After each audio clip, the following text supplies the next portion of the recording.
আমি বৰ্তমান উপস্থিত আছোঁ চিপাঝাৰ সমষ্টিৰ ধলপুৰৰ ভেটি বজাৰ অঞ্চলত।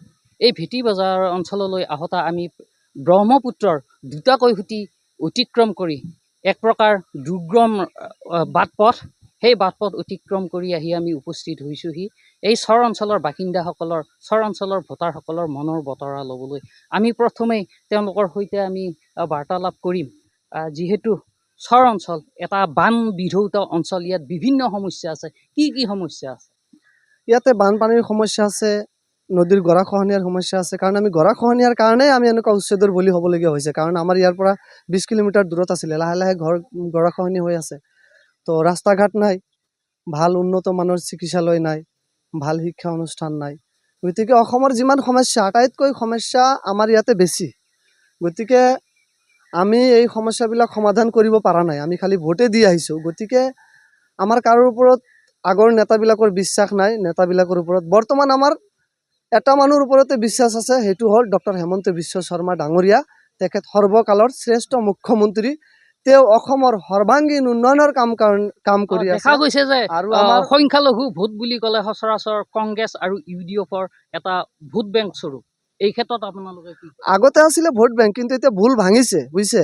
আগৰ মানুহবিলাকে ভুল কৰিছিলে, ভোটৰ বেংক হিচাপে তেখেতসকলক ভোট দিছিলে। বৰ্তমান আমাৰ এই সমস্যাবিলাক সমাধান কৰিবলৈ হ'লে দৰং ডিষ্ট্ৰিক্টৰ চৰ অঞ্চলৰ মানুহে বা মাইনৰিটি অঞ্চলৰ মানুহে দিলীপ শইকীয়াৰ নিচিনা মানুহক ভোট দি MP বনাই পাৰ্লিয়ামেণ্টত পঠাব লাগিব। আৰু তেওঁ এইবাৰ দ্বিতীয়বাৰৰ বাবে পাৰ্লিয়ামেণ্টত যদি যায়, আমি ভাবোঁ তেওঁ এজন দক্ষ মন্ত্ৰী হ'ব, কেন্দ্ৰীয় মন্ত্ৰী। গতিকে তেওঁ যদি কেন্দ্ৰীয় মন্ত্ৰী হয়, চৰ অঞ্চলৰ গৰাখহনীয়াৰ সমস্যা, ৰাস্তা ঘাটৰ সমস্যা, হস্পিটেলৰ সমস্যা, মাটিৰ পট্টা, এই গোটেইখিনি আমাৰ পৰ্যায়ক্ৰমে হৈ থাকিব বুলি আমি আশা কৰিছোঁ। আৰু চৰ অঞ্চলৰ মানুহে এইবাৰ আপোনালোকে চাব, অসমৰ ভিতৰত সৰ্বাধিক ভোট ভাৰতীয় জনতা পাৰ্টীক প্ৰদান কৰিব। আৰু এয়াই নহয়, চিপাঝাৰ সমষ্টিত যিখিনি মানুহ উচ্ছেদ কৰা হৈছিল, এইখিনি মানুহ ইতিমধ্যে দলগাঁৱত গৈ ভোটাৰ হৈছে।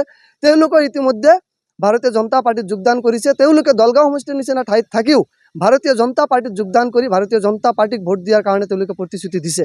আৰু এইখিনিতে এটা কথা জানিবলৈ বিচাৰিম যে যিসকলক উচ্ছেদ কৰা হৈছিল প্ৰায় 2.5-3 বছৰ আগতে, সেইসকলৰ সংস্থাপনৰ ক্ষেত্ৰত কিবা চৰকাৰে সংস্থাপন বুলি ক'লে চৰকাৰ পৰ্যায়ক্ৰমে সংস্থাপনৰ কাম কৰাই আছে।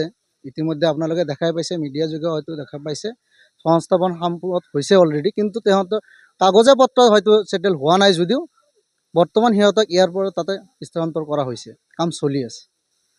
আৰু কি কি সমস্যা সমাধান কৰিলে এই ৰাইজখিনি উপকৃত হ'ব? এগৰাকী আছে উদীয়মান ভোটাৰ আছে, নৱযুৱক, কি ক'ব? কোনটো বিষয়? কি সমস্যা বৰ্তমান আছে? বৰ্তমান সমস্যা আমাৰ বেছি সমস্যা হ'ল আপোনাৰ ৰাস্তা ঘাট। ৰাস্তাত আমি কোনোফালে মানে যাব পৰা নাই। আৰু ইফালেতো গৰাখহনীয়া আমাকতো মাৰিয়ে আছে। গৰাখহনীয়া লাহে লাহে মানে আমাক চব মানে দেশান্তৰ কৰি আছে। হয়, বাটপথ নাই, আপোনালোকে নিজেই দেখা পাইছে কোনফালেদি কি মানে হাবি বনদি আহিছে। আৰু মেইন কথা আৰু এটা আছে, আমাৰ হস্পিটেলখন যিহেতু আছে, সেই হস্পিটেলখন মানে ঘৰখনহে আছে, তাৰমানে ডাক্তৰ নাই। ডাক্তৰ এটা যদিও সপ্তাহৰ মূৰে মূৰে আহে, কিন্তু আমাৰ বেমাৰটো সপ্তাহৰ মূৰে মূৰে নহয়, সকলো সময়তে বেমাৰ আজাৰ হৈ থাকে, কিন্তু আমি সময়মতে ডাক্তৰটো নাপাওঁ।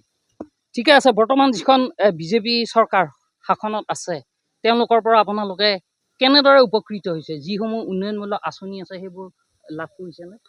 সেইবিলাক মানে মই যদিও কৰা নাই, কিছুমান আমাৰ মানুহবিলাকে কৰিছে। যদি আমাৰ ভনীয়ে এটা কৰিছে বা আমাৰ মানে খুৰীয়াজনে এটা কৰিছে, এনেকৈ আমাৰ বহুতখিনি বিজেপি চৰকাৰ অহাৰ পিছত আমি বহুতখিনি সুযোগ সুবিধা পাইছোঁ। ৰাস্তা ঘাটৰ বিষয়ে মানে যদিও আমাৰ ইয়াত হোৱা নাই, বেলেগ জেগাত যিখিনি হৈছে আমি সেইখিনিতে মানে শান্তি হৈছোঁ। আৰু এইবাৰ আমি বুজি পাইছোঁ যে আমাৰ এই আগৰ যিবিলাক চৰকাৰ আছিল, সেইবিলাক চৰকাৰে যিখিনি কৰিছে সেইবিলাকেতো আমাক মানে খুবেই বেয়াই কৰিছে। কিন্তু এই চৰকাৰটোৰ কাৰণে, এই বিজেপি চৰকাৰে, ভাৰতীয় জনতা পাৰ্টীৰ চৰকাৰক, তেখেতক ভালে যদি আমি থাকোঁ, আমি ভোটখিনি দিব পাৰোঁ, আমাৰ বহুতখিনি চৰ অঞ্চলৰ উন্নত হ'ব। আৰু আমাৰো মানে তেখেতৰ ওপৰত আশা আছে, বিধায়কৰ ওপৰত আশা আছে, আমাৰ MP ছাৰৰ ওপৰত আশা আছে।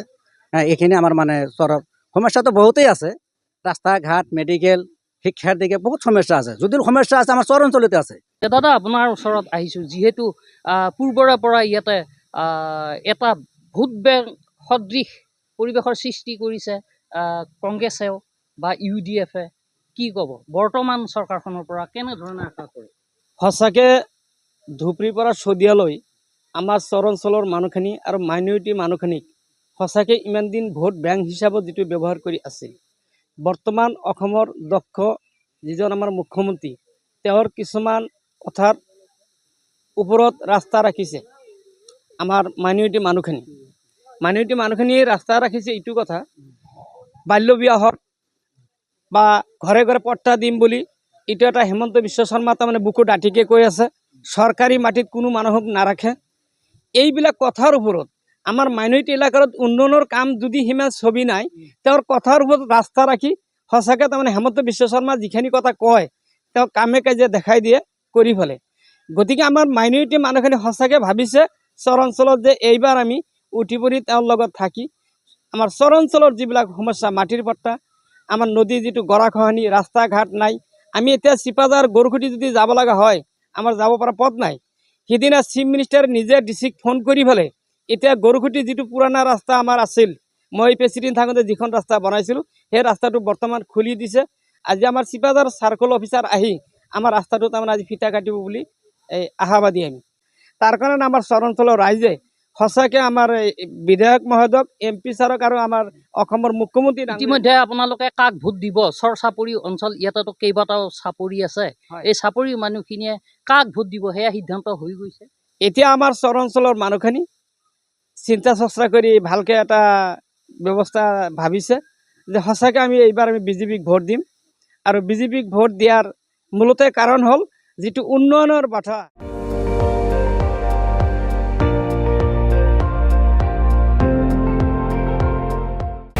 আপুনি চাই আছে ND24 সৰ্বশ্ৰেষ্ঠ নহয় সৰ্বোত্তমৰ দৌৰত